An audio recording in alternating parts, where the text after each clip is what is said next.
பட்டு புடவை, மல்லிப்பூ, சும்மா கும்முன்னு இருக்க.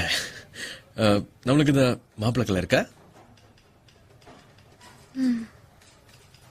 ஏய் ஏய், என்ன கல்யாண பொண்ணு முகத்துல சந்தோஷமே இல்ல?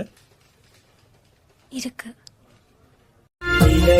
வாடகை வாங்கி வீட்டில் குடி வைக்கலாம்.